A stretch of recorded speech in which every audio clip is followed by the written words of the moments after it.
I'm going to start. The presentation will come up, and I hope I'm at the right point when it does come up. Well, what an inspiring morning that we have had today. I'd just like to thank again both the students and Professor Volmink. It's really hard to come into a conference on the last day and to be so completely in tune with what has actually been happening at the conference. You really provided us, I think, with a huge amount of inspiration to continue the work which the students have said to us requires both patience and resilience. Well, we've now come to the end of the 5th Siyaphumelela conference, and we will soon come to the end of the first phase of the Siyaphumelela project, which has been so generously supported by the Kresge Foundation. Bill, I don't think we can thank you enough, you and your team, for the support that has been given, for the conceptual help, for the connections, for the generosity, for the enthusiasm, the passion. The Kresge Foundation has been a whole lot more than a funder to this project.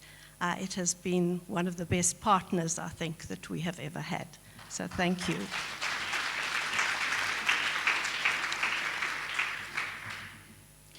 Last evening, Rip Rapson, as the president of Kresge, congratulated us on our achievements. And then today, students congratulated us in two very important ways, saying that A, we were asking the right questions, always an important thing to do, and B, that we had perpetuated the notion across our universities that students matter. Those, I think, are two really important achievements. But as I've participated over the last 3 days, and I have been at every one of the Siyaphumelela conferences, amongst many others of us who have also been at all 5 of them, I've been struck, as I participated in the engagement, it seems to me that this last year has been vital in consolidating the work to date. I think we've seen new levels of professionalism and maturity in the approach that is being taken, with engagements showing how various of the important hallmarks of Siyaphumelela have been embedded into the work. I think one can see clearly how student success is being seen holistically, how institutions have broken down the silos within them, how cross-departmental teams have worked together. We had some lovely examples from some of the institutions of teams of 7 of them who could barely fit on the stage, showing how they had worked together in student success. How students have been active participants in the Siyaphumelela activities, how executives have been providing the appropriate leadership, and then we've seen some wonderful examples of carefully considered and integrated interventions that have been introduced.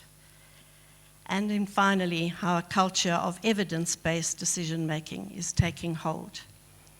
So these deliverables were many of them promised in the bonus grants, and they have clearly focused the mind. So I think we'd also like to thank the Kresge Foundation for the notion of bonus grants. I really think it helped us come to the points that we have come to. But we are, however, still all clear that a great deal still needs to be done. If we could move on, I'm not sure who's, is it this one? Okay. So there's lots of work to be done. As we mentioned at the beginning, we've still got a great deal of work to do in throughput in minimum time +1 for degrees and especially diplomas. We have to ensure that we tackle the gender inequalities, that we eliminate the differences among racial groups, and that we start to track more carefully different income groups. And we already saw some evidence of that in some of our presentations, of now beginning to look at the quintile of schools and how students from those poorer schools are actually doing. We also, as we move forward, have to foreground deliberate monitoring and evaluation of all our interventions. But importantly, last year, the minister challenged us. She challenged us to move our work beyond the 5 partners. She almost said that we were like becoming a privileged elite, this 5-some, and we must move beyond that. So over the course of the year, we've taken this very seriously, and we've had a series of engagements, and we've come up with a concept which we would like to share with you. The concept has two components. I'm not sure if this is... No, it's okay.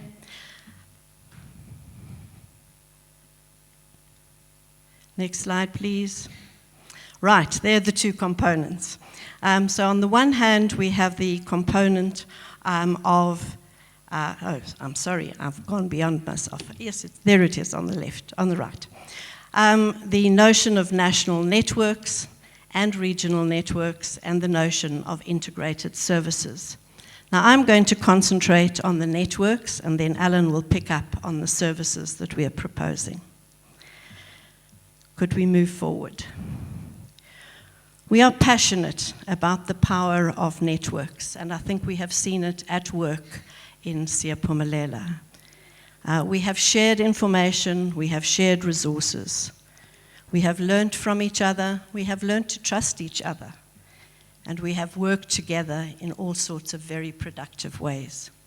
As we move forward, we want to take forward this notion of powerful networks, and we have a complex picture to show you. So first of all, we do believe that networks must be coordinated, and so we will continue with the coordinating function. One of the things that that coordinating function must do is ensure that it works together with the important national bodies that are really important to work with if we're going to take forward student success. This we have tried to do through our advisory board, and there have been a number of members of that advisory board who continue to be really important to us. First and foremost, and you'll see the little green dots there, those represent organizations or bodies like, importantly, the Department of Higher Education and Training, the Council on Higher Education. USAF has become an important body in this regard, CELDRU, and we are starting to develop a relationship as well with NSFAS. So it's important that this work continues. We also need to continue with the national networking activities, and that's then on the right-hand side. And we have at least three important ones here. One is this Siyaphumelela conference, and we intend to continue with an annual conference of this kind. Second is we found it hugely inspiring and team building, I think, to have South African delegations going to usually the Achieving the Dream, and sometimes we've attached various other visits and important visits to the Achieving the Dream experience. And then finally is the issue of the portal, the knowledge portal, and we hope that we have wonderful resources on the portal. We hope we can get it to be a much more active place than it is at the moment, but we do urge you to go there as well. Then, if there are going to be more universities in South Africa, we can't convene everybody in one room as we have been doing to date. So we've come up with the idea of having what we think will be regional sub-networks. Each of the regional sub-networks would be led by a partner, most probably one of the Siyaphumelela partners. We haven't had one in the Western Cape, so that's a vacant spot. And then each of those institutions would be running twice yearly convening exercises where, again, it would be matters of sharing information, building partnerships, sharing problems, sharing solutions. And so, for example, if you look at the... no, go back, please.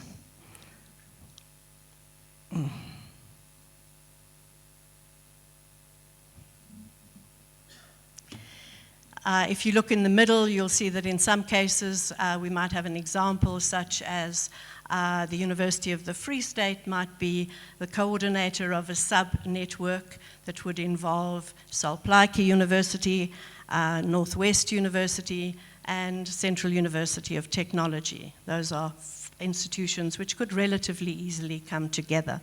Similarly, one might in the KZN area, think of DUT coordinating a group of UNIZOL, MUT, UKZN.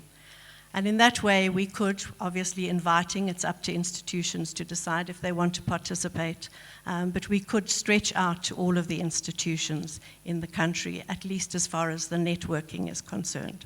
All of those institutions have always been invited to Siyaphumelela, but this conference, but this spreads it more widely. But that's obviously not enough, because that would simply be sharing information. We need to do much more than that. We need to start sharing the expertise that we are aware of and that has been developed in our country. And that we've tried to do under what we have called services. So I'll ask Alan to take over.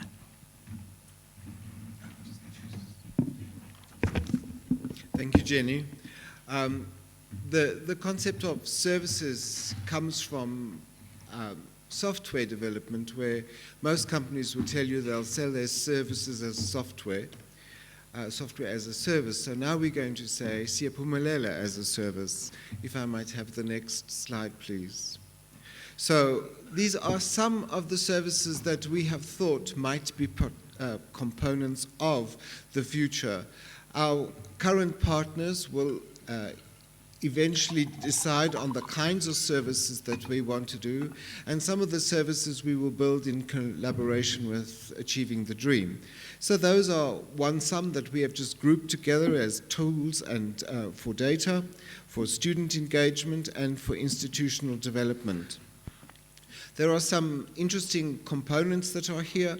It is from our experiences and from the work that has already been done that we will build the services, but we also need to build the new ones. So one that we were told yesterday would be supported is ATD helping us to develop coaches, both for data and for leadership qualities.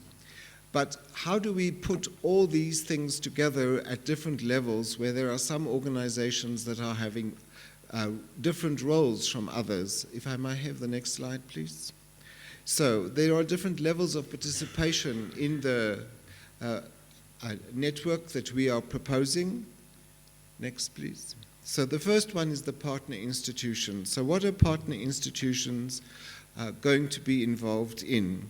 Well, as the 5 partner institutions now do, they will take on a new role of being the leaders in the sub-networks, but they will continue to take part in all the national and international events, but will also help other institutions in the network.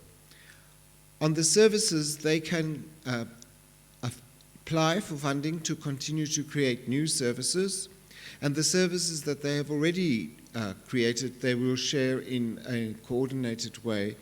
And so the system will have, we hope, many services available, which anybody can make a selection of. So when you join Siyaphumelela, the services and the network are part of what you will get for the amount of money that you will have to pay to be partnered in the Siyaphumelela initiative. The next slide, please. The next slide we'll be calling the associate institutions, and they are very similar, except that they do not create and are not funded to create new services. But if they have a service that is already existing, for example, Autoscholar, that might be a way in which to complement the network and provide services, but could also act as the node for the Western Cape. And the last group are the participating institutions, who will also have all the network components, but in addition to that, we will offer them some introductory services, such as using the ICAT instrument, which is the instrument that evaluates the institution for its readiness, and coaching. And there will be some other components of it. Jenny has alluded to the idea that we need to do monitoring and evaluation right from the beginning. So we want to base this on improvement science, which is a methodology that tries to work very nimbly to improve outputs very quickly. And so you try something, if it doesn't work, you forget about it and try something else until you find something that works, and then you take it to scale. But how do you actually find that out? So another service we will develop and provide to everyone is how do we measure this, and we're going to give you some tips around how to use design-based research. So the whole idea is about having the different levels of participation in the network, which will hopefully become much more dynamic, and anybody who wants to join will have the opportunity.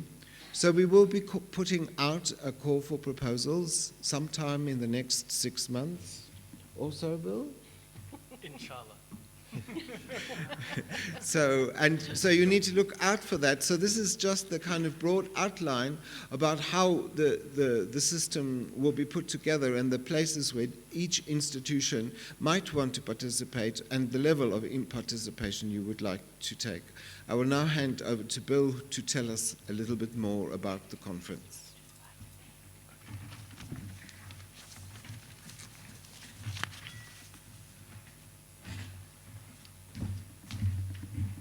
Thank you, Alan, and thank you everyone for still being here. The crowd is great. I'm really surprised for the last few minutes of a 3-day conference. I want to thank, again, all of you for coming across the country and in some cases across the Atlantic to join us. I particularly want to thank Sadie, I want to thank Jenny, of course, and Alan, Ephraim, Fatima, Maureen, Elias, Moses, a different Moses, not this Moses, and all the hard work. I think anyone who's ever put together a conference knows how much work goes on to making sure that things go well. I also want to thank the tech teams, Dreamstream and Upstage. They've done a great job for us. I'd also like to thank all the workers here at Wanderers who've made a wonderful event and made it sort of welcoming and thoughtful, and they've worked very hard to serve us all. So I just want to thank everyone for that.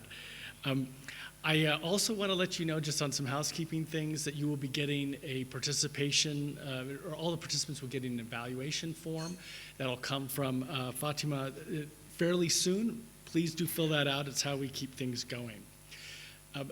I know we are about to break for lunch, so I won't take too much time, but I do want to quickly sum up some wonderful conference highlights that I heard. One is, I think, this idea that Karen Stout talked about being a first-generation college graduate herself, a university graduate, and how her father, in some ways, went to varsity partly to get food, not in the traditional sense that if I have a credential, I'll have more money to get food, but literally that the bursary that he got from the U.S. government provided money for food for him and for his family.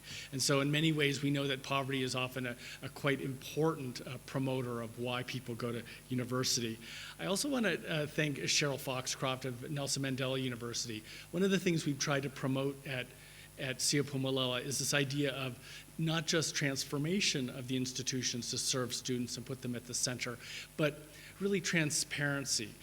When things aren't going well or things have been following a good pattern that we're very happy with, but then they hit a glitch, and to think honestly and sincerely as to why a challenge has occurred and what could be the source of that, what could be done to help support students to ensure that they do succeed later. I also want to thank I think the really wonderful remarks that we had from Professor Volmink. He's really, I think the inspiration that he's had, obviously in his life and what he's done in his life is really quite remarkable. And I think this idea that he said this newer paradigm we have, which is that it's not that the students must change. Yes, of course they must change. They need to mature. They need to become better educated. They need to be thoughtful leaders and great analysts of the ideas that they encounter in varsity. But also that institutions must truly change. The nature of the students they serve is fundamentally different from when these institutions were founded. And that's critically important.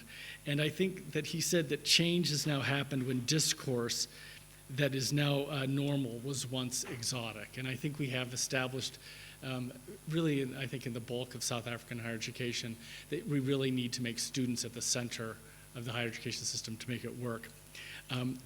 Finally, I'd really like to thank the students. And I want to say something. When we first started Siyaphumelela, we said, well, every team has to have a student input on its student success team at every university. We'd like to have student engagement at the annual conference. And there was a lot of hesitation, I think.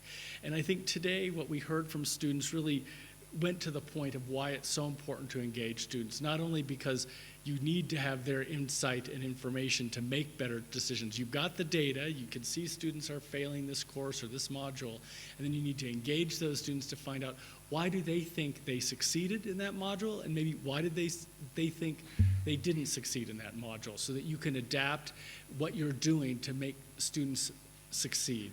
It's not necessarily about fundamentally changing what's happening in the classroom. It's about changing how the university itself engages with those students.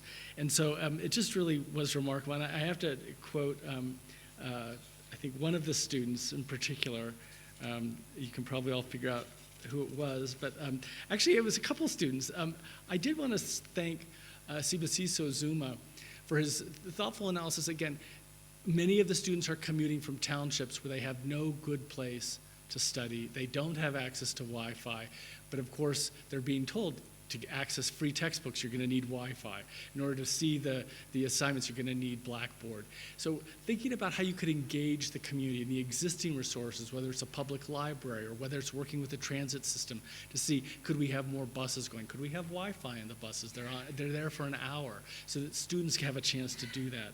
And I think the last, let me find my notes here, is this idea that students really are at the center of the work that we all do, and that those students who can be brilliant and resilient, eaters of noodles, is that the phrase, can really be, are really why we're all here and why we all work on this issue.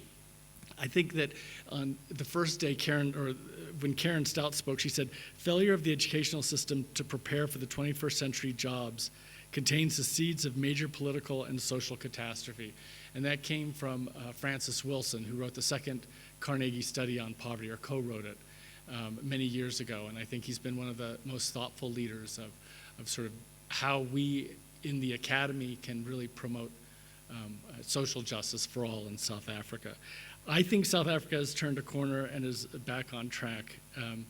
And I hope that you will continue to be engaged with all the work we do at Siyaphumelela. We're excited about the second phase of the Siyaphumelela Network.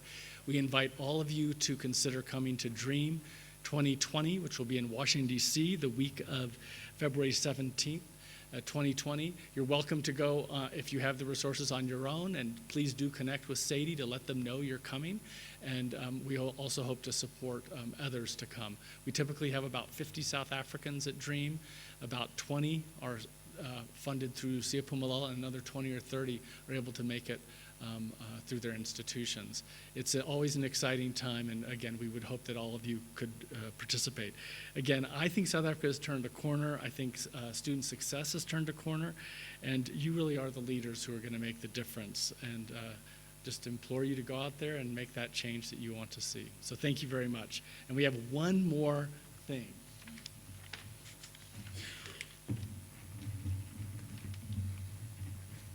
Well, this is about social media and who was the most prolific tweeter and who was the top photographer.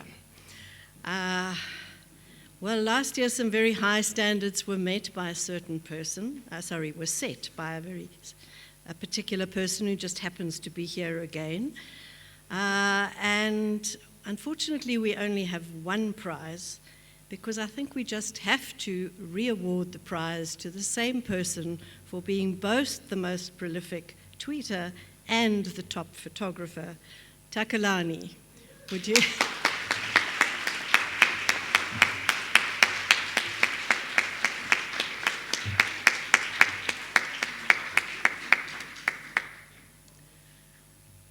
There is Ashton. You're kind of coming up close wherever you are, so you'll have to try harder next year.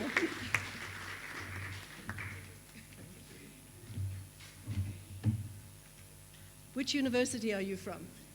Ah, okay. I wondered why you were asking that. Good to see Deputy Vice Chancellors so proud of their students. Okay, so that brings us to the end of the Siyaphumelela 5th Conference. Thank you all so much for your participation, your engagement, your enthusiasm, and I think the wonderful atmosphere that you have created this year. I hope you have a great lunch and travel very safely back home. See you next year.